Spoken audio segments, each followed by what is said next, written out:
Sintayong bersama tim Korea Selatan dilempar guling dan telur oleh fans Korea Selatan.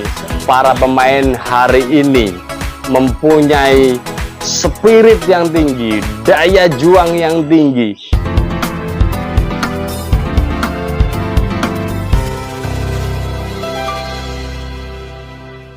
Jelang pertandingan antara tim nasional Indonesia melawan tim nasional Korea Selatan U23, beberapa media Korea Selatan tidak ketinggalan untuk menginformasikan, mewartakan, memberitakan tentang pertandingan ini. Bahkan di salah satu media Korea Selatan mengatakan bahwa sosok seorang Sintayong adalah orang yang paling memahami, paling mengerti, paling mengetahui sepak bola Korea Selatan lebih dari siapapun. Bahkan media tersebut menambahkan bahwa sosok Sintayong bersama tim nasional Indonesia akan bisa menjadi mimpi buruk bagi Korea Selatan guna menancapkan dominasinya lolos 10 kali berturut-turut di ajang Olimpiade. Dan bisa jadi malam ini Sintayong bersama tim nasional Indonesia akan mengkadaskan mimpi Korea Selatan. Lalu bagaimana dengan tim nasional Indonesia? Di luar aspek teknis yang sudah saya bahas pada video sebelumnya, di mana kedua negara ini, karena ini adalah usia 23 tahun, jadi tidak menjadi tolok ukur yang sebenarnya pada tim nasional keseluruhan di negara tersebut. Saya memberikan penilaian yang berimbang terhadap kedua negara ini. Jadi kedua negara ini yang beruntung yang akan lolos kepada babak berikutnya. Di luar aspek teknis tersebut, Indonesia punya beberapa aspek non-teknis yang akan bisa jadi pembeda dan tidak dimiliki oleh Korea Selatan pada pertandingan malam ini. Lalu apa faktor non-teknis tersebut? Yang pertama jelas sosok seorang Sintayong, sosok berpengalaman. Media Korea Selatan mengatakan bahwa sosok Sintayong mempunyai pengalaman lebih beragam dibandingkan pelatih Korea Selatan U23 saat ini. Jelas saja seorang Sintayong karirnya lengkap di kancah sepak bola Asia.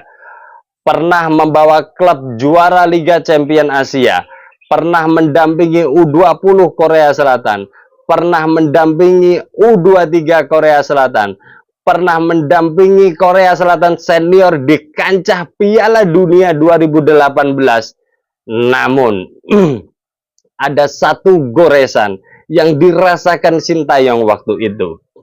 Pada saat kepulangannya dari Rusia menuju Korea, dan setelah tiba di bandara, Sintayong bersama tim Korea Selatan dilempar guling dan telur oleh fans Korea Selatan sebagai tanda kekecewaan publik Korea Selatan atas penampilan Korea Selatan di Piala Dunia tersebut.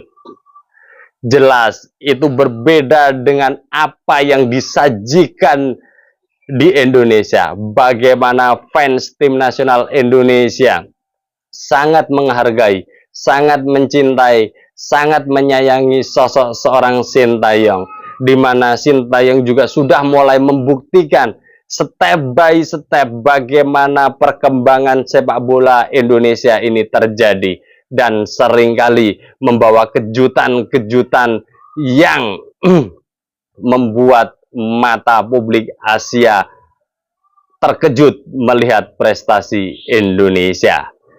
Sosok Sintayong akan bisa menjadi pembeda karena spirit Sintayong melawan Korea Selatan jelas sangat berbeda. Dia ingin membuktikan bahwa di Korea ada banyak pelatih, tapi salah satu pelatih itu adalah saya yang terbaik.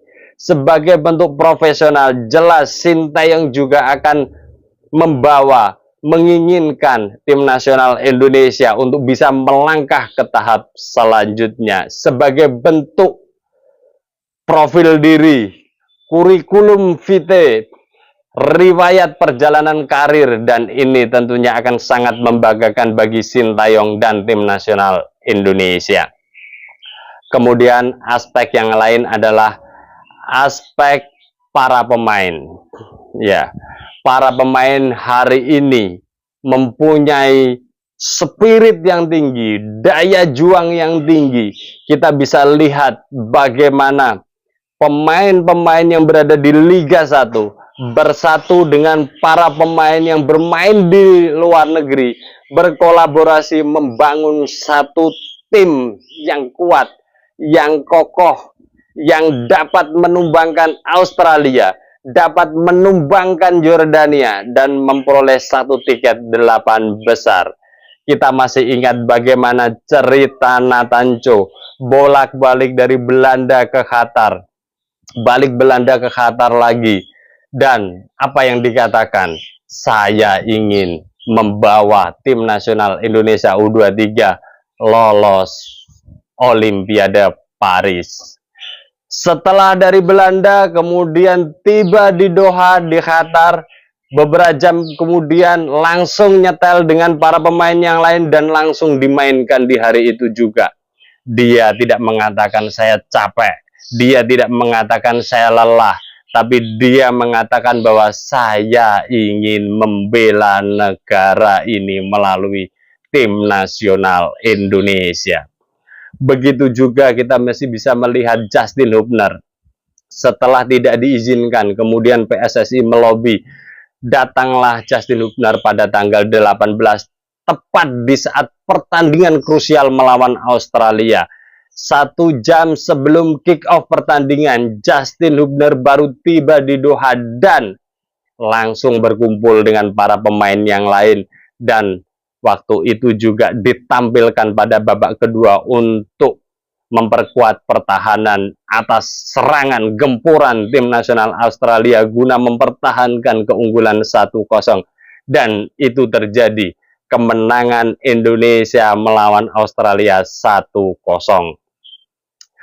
Dari pemain-pemain yang lain juga bagaimana kita bisa melihat Marcelino, Rafael Struijk, Arhan Pratama, terus kemudian Ivar Jenner, pemain-pemain yang bermain di luar negeri atas jasa lobi PSSI. Pemain ini datang lebih awal ya, terus kemudian dengan senang hati Indonesia memanggilmu kawan. Dia dengan bangga memakai jersey merah putih dan bermain tampil maksimal pada penyisihan kemarin. Energi ini yang bisa jadi tidak dimiliki oleh Korea Selatan, karena Indonesia sekarang pada berada peak performance. Ya, tanjakan tangga demi tangga akan coba dilalui bersama dengan daya juang yang sangat tinggi, dan ini semangat ini, mentalitas ini yang bisa jadi akan merontokkan daya juang upaya Korea Selatan guna melaju ke semifinal, dan semoga saja tim nasional Indonesia yang akan melaju ke semifinal. Kemudian aspek yang lain yang tidak kalah pentingnya adalah aspek Ketua Umum PSSI kita, Pak Erick Thohir. Iya. Kita semua di tengah genting-gentingnya episode demi episode tim nasional Indonesia.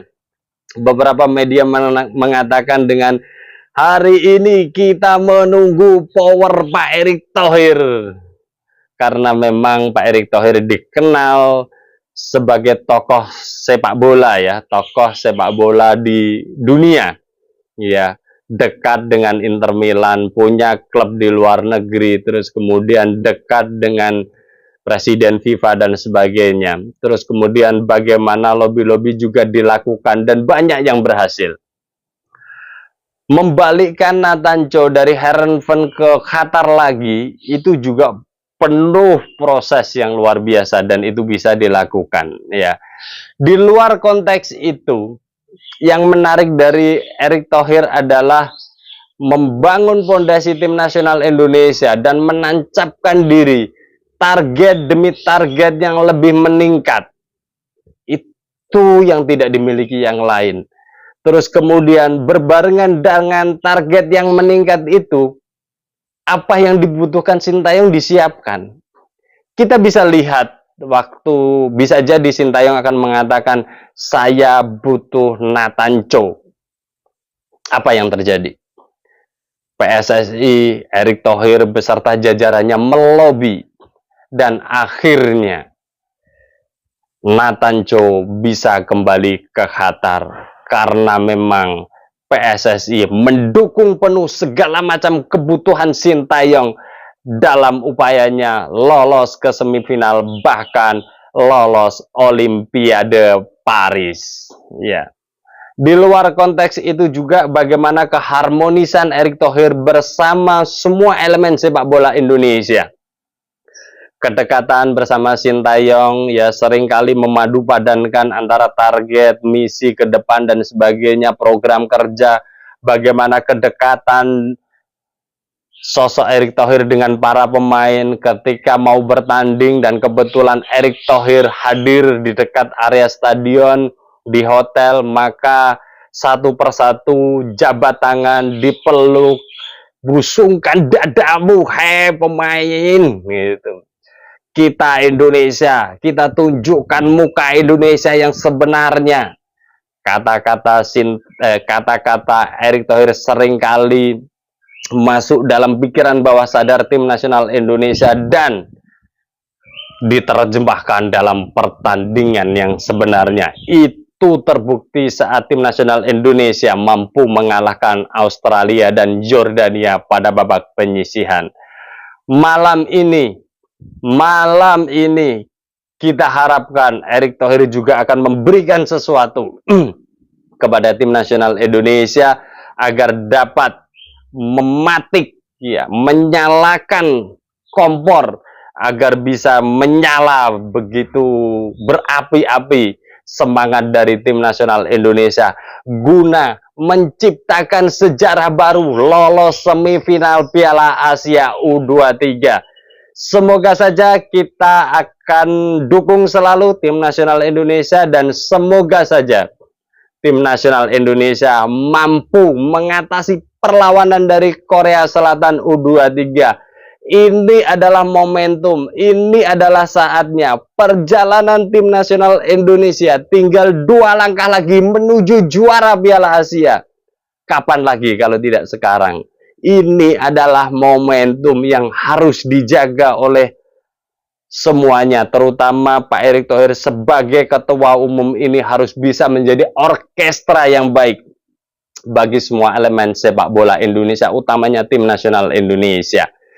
Ya, kita akan terus dukung sepak bola Indonesia apapun yang terjadi, ya. Kita terus berikan dukungan, doa kepada tim nasional Indonesia dalam rangka pertandingan melawan Indonesia, melawan Korea Selatan malam ini. Semoga saja diberikan kemenangan. Kita nantikan update hasil pertandingan Indonesia melawan Korea Selatan bersama saya, Setia Uban. Thanks for watching.